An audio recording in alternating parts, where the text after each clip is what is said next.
Capítulo 23. Então, todo o conselho levou Jesus a Pilatos. Começaram a apresentar o caso. Este homem corrompe o nosso povo, dizendo que não se deve pagar impostos ao governo romano e afirmando ser ele próprio o Cristo, o rei. Então Pilatos lhe perguntou: Você é o rei dos judeus? Jesus respondeu: É como você diz. Pilatos se voltou para os principais sacerdotes e para a multidão e disse: Não vejo crime algum neste homem. Mas eles insistiam. Ele provoca revoltas em toda a Judéia com seus ensinamentos, começando pela Galileia e agora aqui, em Jerusalém. Então ele é galileu? Perguntou Pilatos. Quando responderam que sim, Pilatos o enviou a Herodes Antipas, pois a Galileia ficava sob sua jurisdição, e naqueles dias ele estava em Jerusalém. Herodes se animou com a oportunidade de ver Jesus, pois tinha ouvido falar a seu respeito e esperava havia tempo vê-lo realizar algum milagre. Fez uma série de perguntas a Jesus, mas ele não lhe respondeu. Enquanto isso, os principais sacerdotes e mestres da lei permaneciam ali, gritando acusações. Então Herodes e seus soldados começaram a zombar de Jesus e ridicularizá-lo. Por fim, vestiram nele um manto real e o mandaram de volta a Pilatos. Naquele dia, Herodes e Pilatos, que eram inimigos, tornaram-se amigos. Então Pilatos reuniu os principais sacerdotes e outros líderes religiosos, juntamente com o povo, e anunciou seu veredito. Vocês me trouxeram este homem acusando-o de liderar uma revolta. Eu interroguei minuciosamente a esse respeito na presença de vocês, e vejo que não há nada que o condene. Herodes chegou à mesma conclusão e o enviou de volta a nós.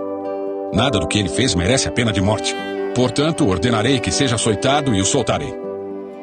Era necessário libertar-lhes um prisioneiro durante a festa da Páscoa. Um grande clamor se levantou da multidão e a uma só voz gritavam: Mate-o! Solte-nos Barrabás! Esse Barrabás estava preso por ter participado de uma revolta em Jerusalém contra o governo e ter cometido assassinato. Pilatos discutiu com eles, pois desejava soltar Jesus. Eles, porém, continuaram gritando: Crucifique-o! Crucifique-o! Pela terceira vez, ele perguntou: Por quê? Que crime ele cometeu? Não encontrei motivo para condená-lo à morte.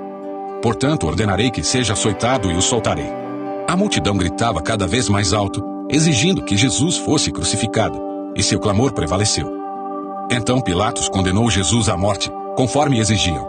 A pedido deles, libertou Barrabás, o homem preso por revolta e assassinato. Depois entregou-lhes Jesus, para fazerem com ele o que quisessem.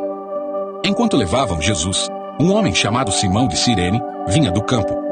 Os soldados o agarraram, puseram a cruz sobre ele e o obrigaram a carregá-la atrás de Jesus. Uma grande multidão o seguia, incluindo muitas mulheres aflitas que choravam por ele. Mas Jesus, dirigindo-se a elas, disse: Filhas de Jerusalém, não chorem por mim. Chorem por si mesmas e por seus filhos, pois estão chegando os dias em que dirão: Felizes as mulheres que nunca tiveram filhos e os seios que nunca amamentaram. Suplicarão aos montes: Caiam sobre nós. E pedirão às colinas: Soterrem-nos.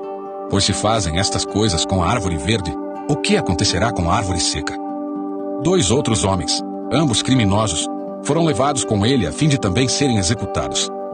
Quando chegaram ao lugar chamado Caveira, o pregaram na cruz. Os criminosos também foram crucificados, um à sua direita e outro à sua esquerda.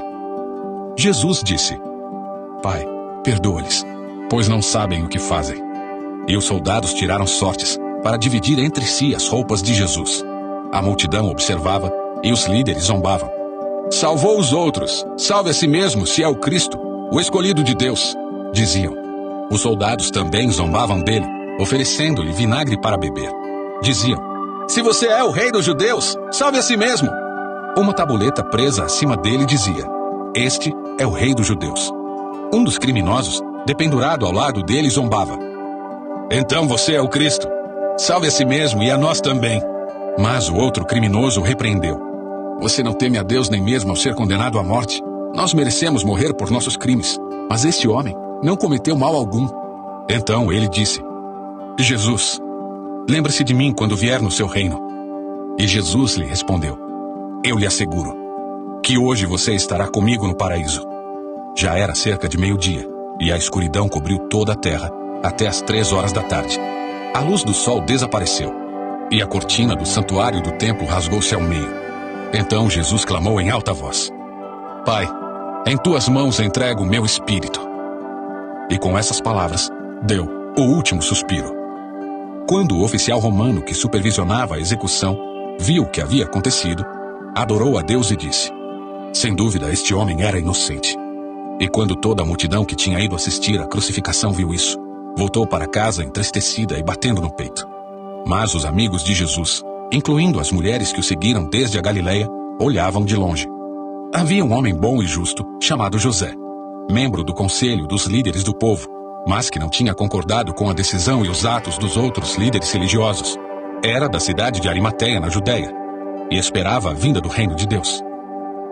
José foi a Pilatos e pediu o corpo de Jesus. Desceu o corpo da cruz, enrolou-o num lençol de linho e o colocou num túmulo novo, escavado na rocha. E isso aconteceu na sexta-feira à tarde, no dia da preparação, quando o sábado estava para começar. As mulheres da Galileia seguiram José e viram o túmulo onde o corpo de Jesus foi colocado. Depois foram para casa e prepararam especiarias e perfumes para ungir o corpo. No sábado descansaram conforme a lei exigia.